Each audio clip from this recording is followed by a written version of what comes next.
Jesus led a balanced life. Jesus gave up his will. On mission. Jesus felt the needs. Jesus surrounded himself with lost people. Jesus grieved for community.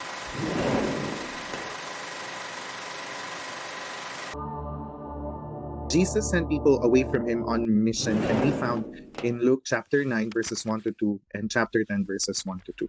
It gives a picture of Jesus sending the believers away to do ministry.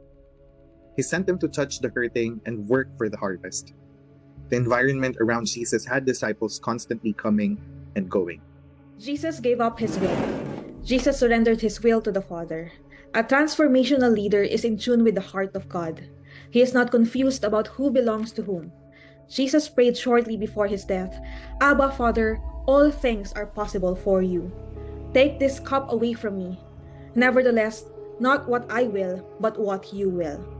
We are not able to equal his work, but as transformational leaders, we must resolve to do whatever God requires.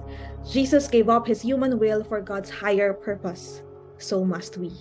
Jesus led a balanced life. By the use of the word balanced, we mean his perfect investment in multiple environments. Jesus knew the value of time away from the crowds. On several occasions, he retreated from crowds to spend time in prayer. The Bible reports, after dismissing the crowds, he got into the boat and went to the region of Magadan. In Matthew 15:39, he pulled away from the crowds to rest and pray. Jesus' harvest vision was leveraged by prayer. Prayer is continually connected to the mission of God in the life of Jesus. We have no ability to transform anything without God's power. Jesus explained the power needed for the harvest was found in the resource of praying.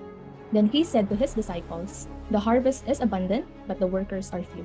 Therefore, pray to the Lord of the harvest to send out workers into his harvest," says in Matthew 9, verse 37 to 38. The source for harvest worker is not in recruitment strategies, but in prayer. Prayer recognizes God as eternally resourceful. We wanted to follow Jesus' transformational way of leadership. He invested in people. He sacrificed himself. He saw long and far. That's why we chose Rise Jesus. Jesus.